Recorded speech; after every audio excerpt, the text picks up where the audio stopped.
सरतियूं सूर पिरीअ जो सुञनि में शामिल कोहारो कामिल मूंखे दुख ॾेखारियो। रहमान मुग़ल लाइ सिंध जो नामियारो शाइर मोहतरम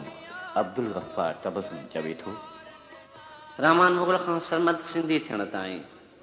हिन जाखोड़ी कलाकार जीअं पंहिंजो सफ़र तय कयो ऐं थोरे अरसे में मञता माणी उन सरमद खे ॿियनि सभिनि हम असर फ़नकारनि खां बिल्कुलु मुख़्तलिफ़ करे बीहारियो। भगत कंवरराम जहिड़े आलापनि जहिड़े हिन राॻीअ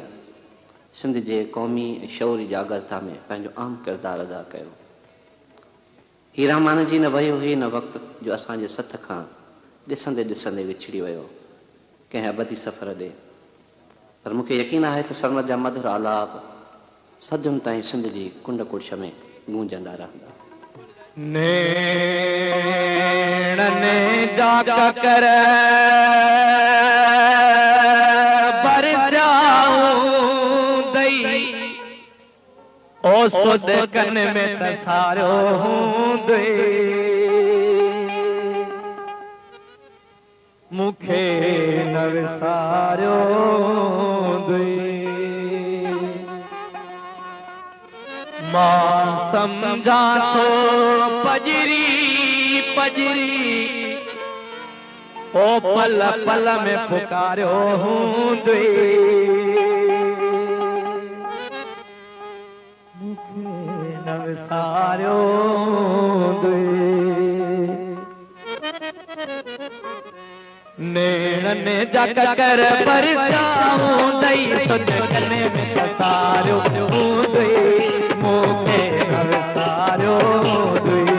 मां समझा तो सदकी सदकी मां समझा तो पजरी पजरी पल पल में पुकारियो हूंदे मुखे न विसारियो दे मुखे न विसारियो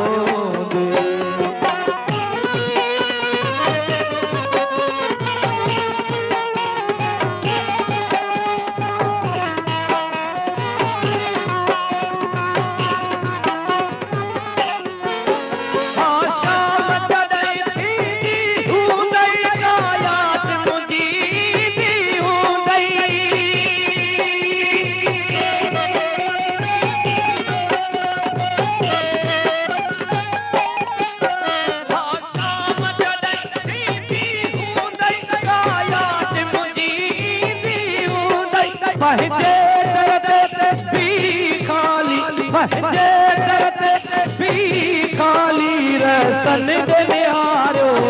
दे मुखे न विसारियो दे नेणने जागा कर बर जाऊं दई सुध कने में तसारियो हूंदे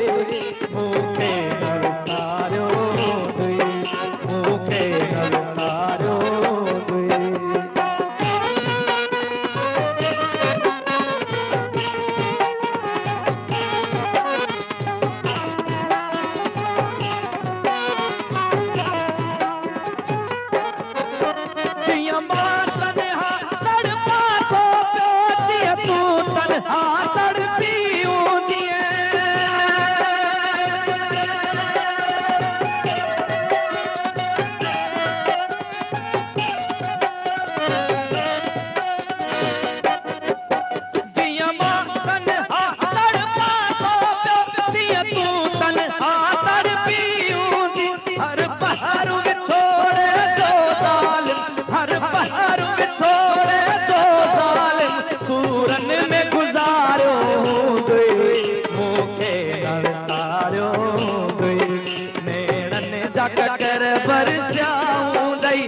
कने में तसारियो हूंदे मुखे न विसारियो दे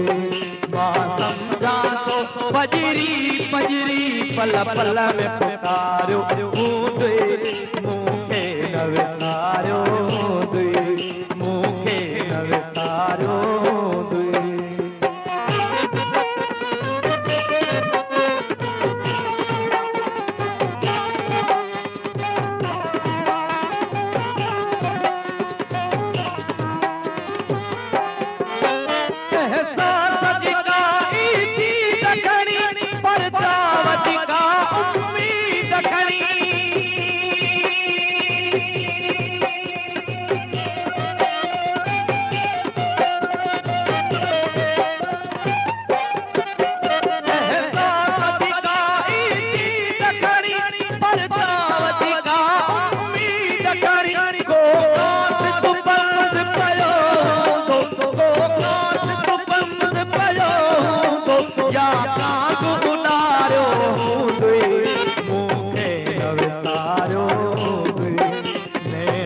कर बरसाऊं दई तुझ कने में फसायो मूंखे न विसारियो मां समझा तो पजरी पजरी पल पल में पुकारियो मूंखे न विसारियो मूंखे न विसारियो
पल में पुकारो